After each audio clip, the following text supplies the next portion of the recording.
Alright, and welcome to this tutorial. In this tutorial I'm going to showcase how you can automate translate and adapt translations with a particular focus on specific SEO keywords using N8N, as this was one of my most requested videos. I have made one video right here almost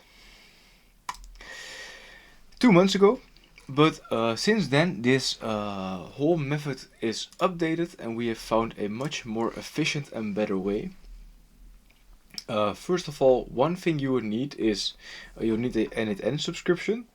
You will need a admin API key. If you don't know how to use the admin API key, on the top corner there will now pop up like a little eye where you can press, and it will forward you to this video right here on my channel, right here, how to get a permanent Shopify API key, because this will make the process a lot easier.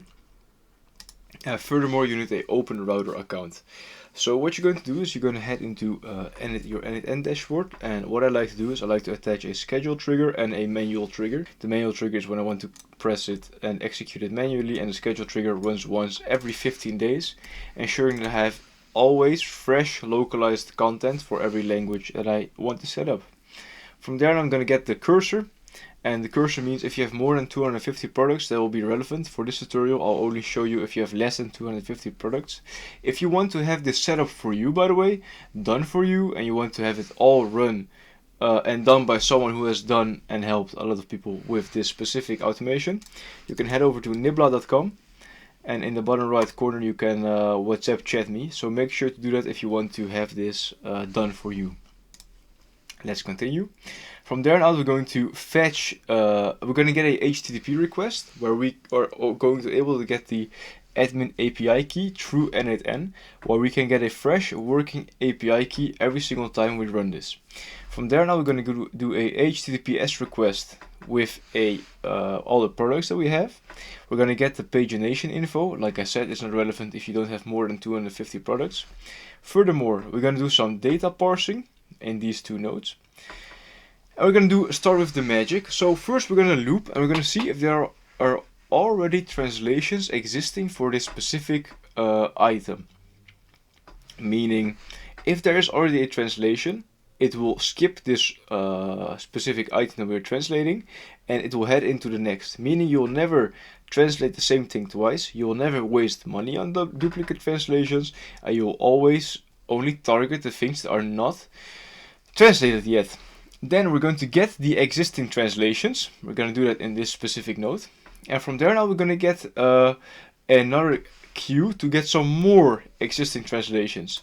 So meaning from here on out we're going to get the translatable resource, and this is to check if there is already something translated. In this case the translation is true, so there are no translatable resources because this part is empty, so nothing is translated.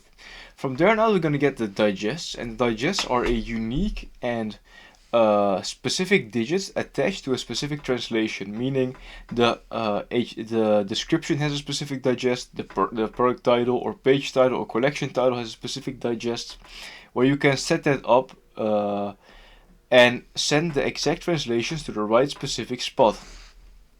From there now we're just going to set the specific data in a set node, meaning that we will be able to attach each part of the data to the specific part of the output we got, so we can perfectly send it into our agent. And this agent is set up for Swedish, and here we give the keyword, we give the mini example on how it needs to translate, here we give what sitemaps it needs to use, like shown here, and after that it will work.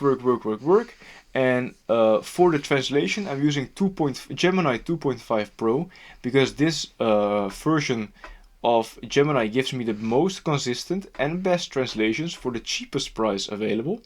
After that I'm going to send it into the blog payload, and this just sets the data so we can send it back with the GraphQL API back to Shopify.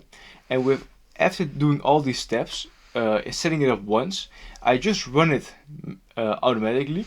And what will happen is then what you will get is you will get a Swedish product, a Dutch product, completely translated in Swedish language. If I head here to Dutch, here we see it in Dutch, and if I head here to Swedish, you'll see it here in Swedish. This is a fully working system, and it's downloadable for free if you're able to set it up yourself in the description. If you need help with the setup, you can just reach out to me through nibla.com, and you'll be able to get personal assistance by me setting up this workflow. I want to thank you for your time of watching this tutorial. I wish you all the best with your translations, and wherever you are, have a wonderful day, evening or night, and I talk to you soon. Bye for now.